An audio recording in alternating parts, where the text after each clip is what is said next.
Welcome to Could It Exist in Real Life, where a bigger boat isn't enough to get out of this one. Jaws was considered one of the greatest movies in the history of cinema. Based on a novel by Peter Benchley, it was one of Spielberg's theatrical debuts. It was also one of the movies to single-handedly invent the summer blockbuster. It spawned various sequels, video games, and many tributes, parodies, and knockoffs, such as Sci-Fi's recent Sharknado. And it has been the subject of many debates, from plot points to even political satire. I don't call spoilers because everyone should have seen this or heard of this by now. The movie starts off in Amity Island, New York. No, not Amityville, but it will explain Jaws 4. Chief Brody is called in to investigate the death of Christy Watkins, who was killed and mutilated while skinny dipping in the ocean. Brody, who was afraid of water, believes that a shark killed her, but the mayor convinces the town that she died of a boating accident. This was because the 4th of July was coming, and he doesn't want the eventual panic to rob him of his summer dollars. I'm going to go over how stupid it is with my final thought. Anyway, after another attack kills a young boy... And a little dog, too. Damn it, Nat. The boy's mother offers a $3,000 bounty for the shark's head on a platter. To help find the shark, Brody hires a marine biologist named Hooper to give insight on how to find the shark, as well as which shark they're looking for.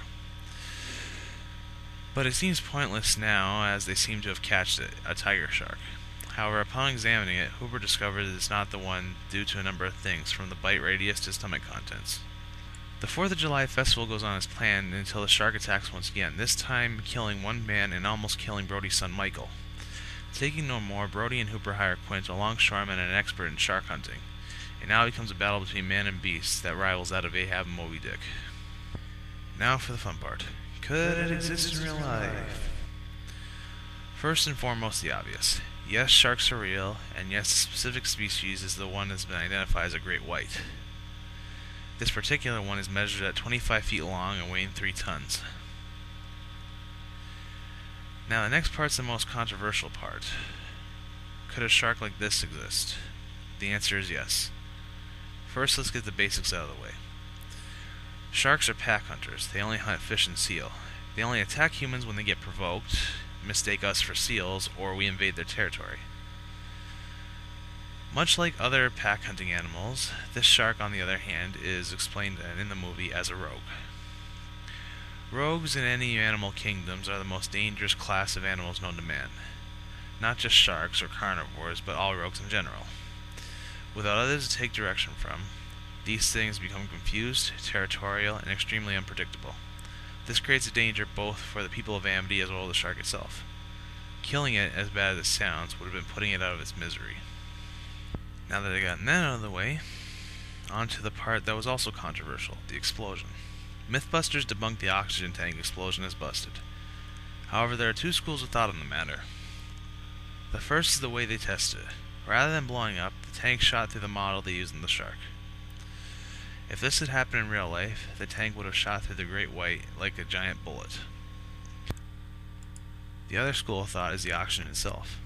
Oxygen is highly flammable, and a spark from the bullet could have easily created the explosion. Now for my final thought. The mayor is the most dumbest person on the face of the planet. There would have been many ways he could have gotten out of that in the real world and still made his summer dollars. For example, after the events of the first movie, he could have gotten money made off of t-shirts and other merchandise. People all over the world back then would have paid to hear an epic story between man against shark. Hell, in the sequel, they could have established that in that universe that he sold the movie rights of the story to Steven Spielberg. But as Mike Nelson once said, it's just a show, I should really just relax.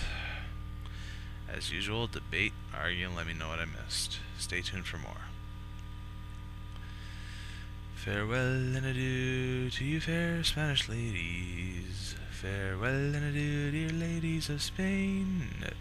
For we received orders to sail back to Boston, and so nevermore shall we see you again.